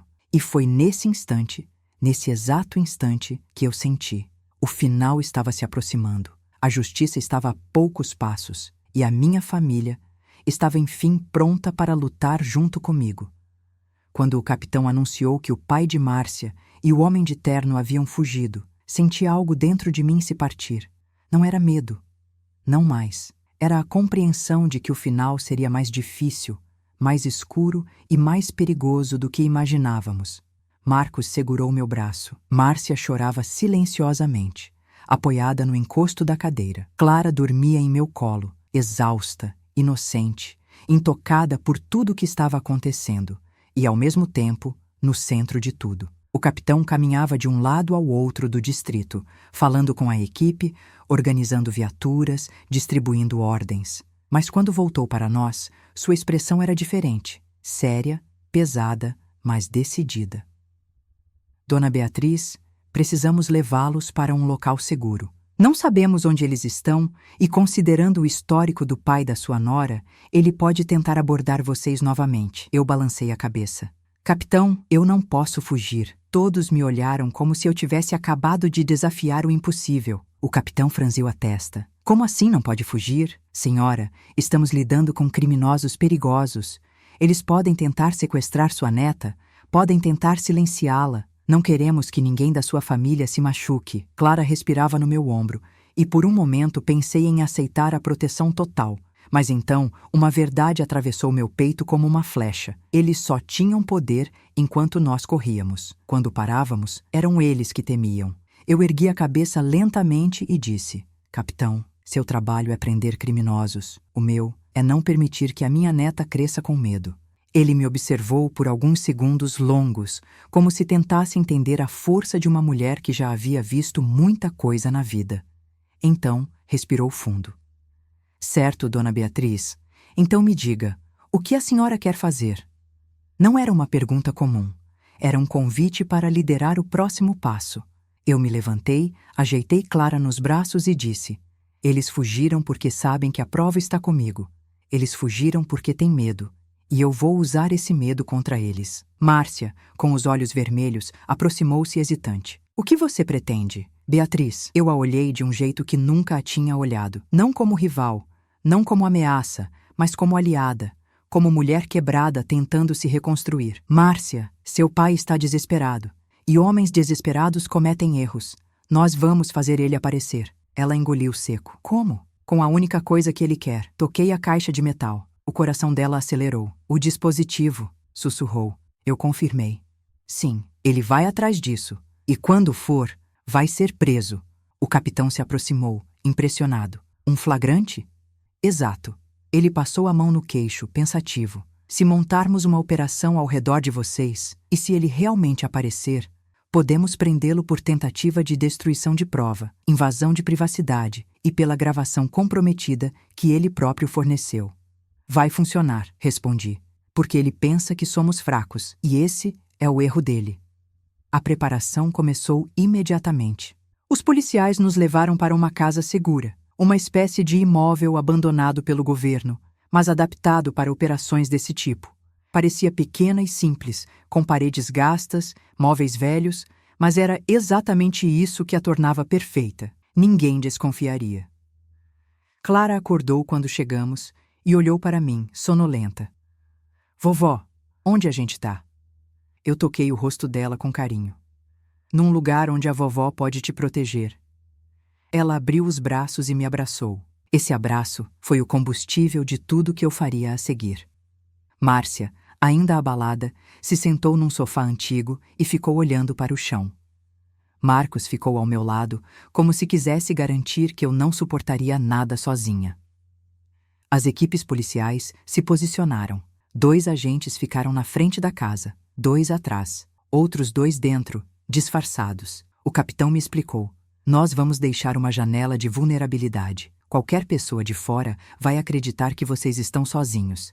Isso atrairá ele, eu confirmei. E quando ele entrar, quando ele tentar me tirar a caixa, ele estará sendo filmado, completou o capitão. E preso. A noite caiu, profunda, gelada, silenciosa. A operação dependia de que eu fosse o chamariz. Então sentei-me perto da janela da sala, com a caixa no colo, iluminada apenas por um abajur fraco. Meu corpo tremia, mas não de medo.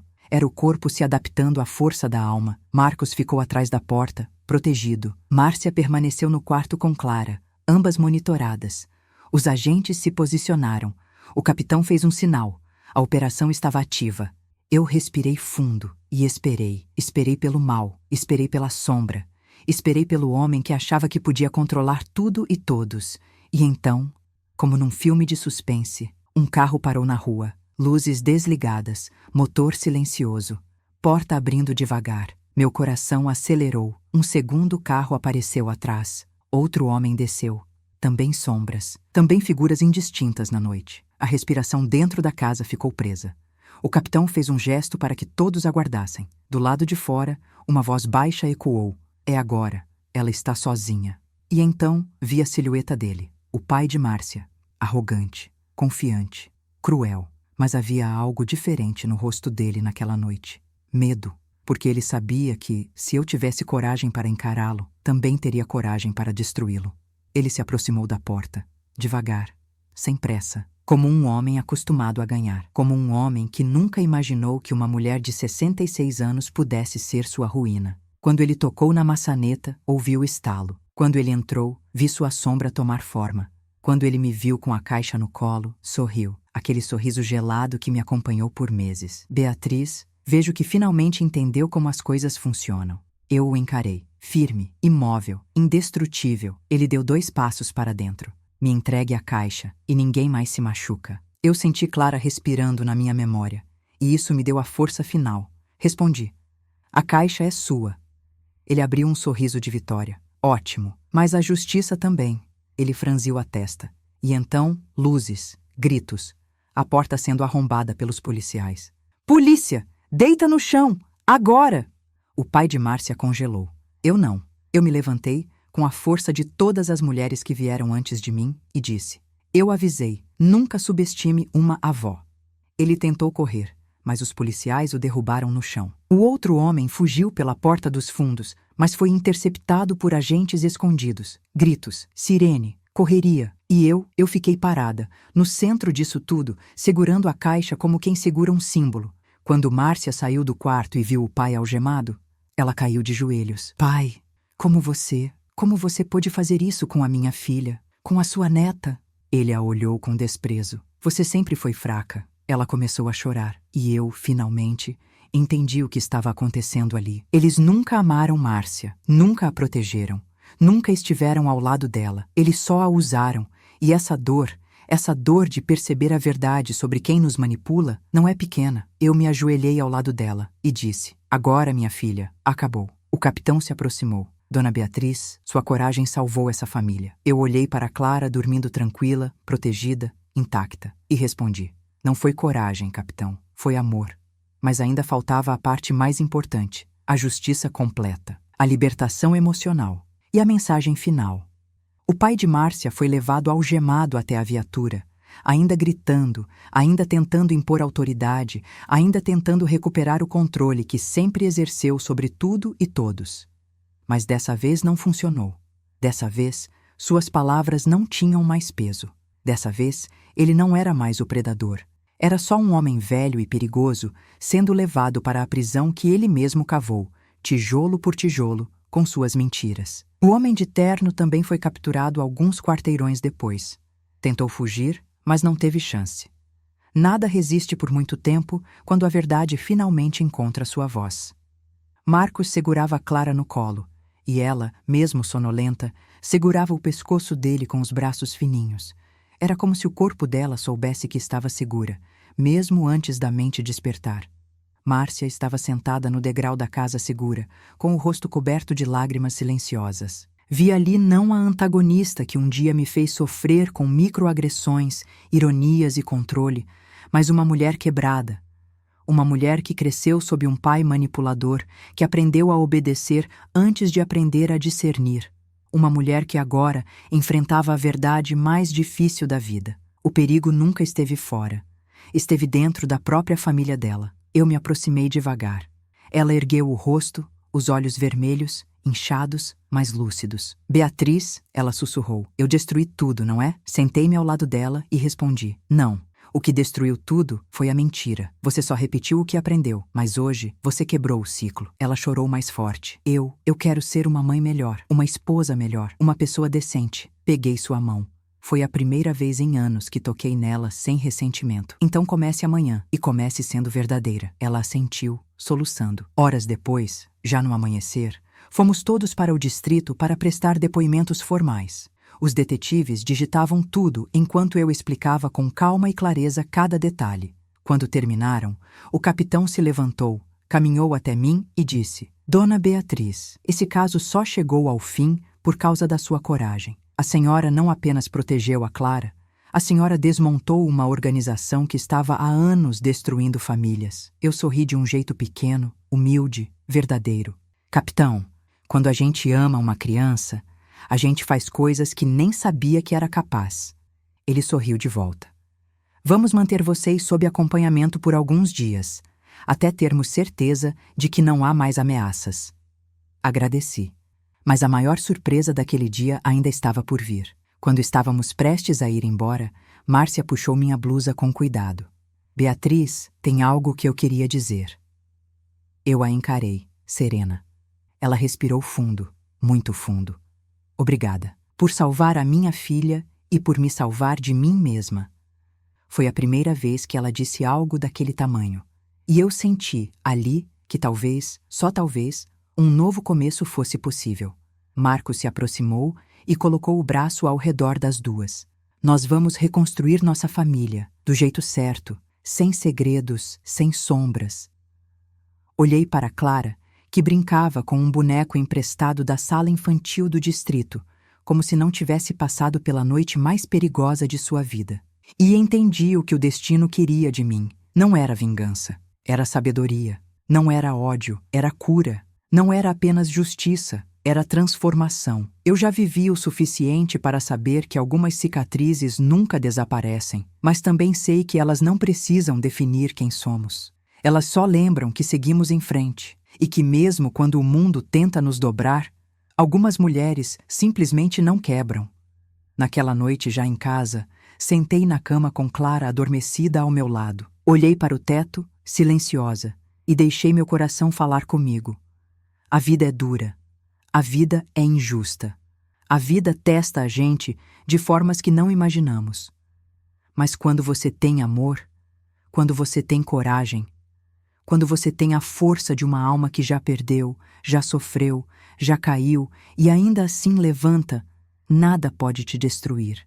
E eu, Beatriz, 66 anos, sobrevivi a tempestades que teriam derrubado muita gente mais jovem, mas não a mim. Porque eu aprendi, tarde, mas aprendi, que proteger quem amamos é a missão mais nobre que existe e que, às vezes, o silêncio que carregamos é justamente onde mora a nossa força. Agora, antes de encerrar, quero agradecer a você, que me ouviu até o fim. Meu coração se enche de gratidão por cada pessoa que dá atenção a histórias como esta. Histórias de dor, de coragem, de injustiça e de renascimento. Muito obrigada por ficar comigo até o último capítulo. Obrigada por me acompanhar nesta jornada. E, por favor, se você gostou da história e quer apoiar nosso trabalho, inscreva-se no canal. Isso nos ajuda a continuar trazendo histórias profundas, emocionais e verdadeiras como esta. Com carinho, Beatriz.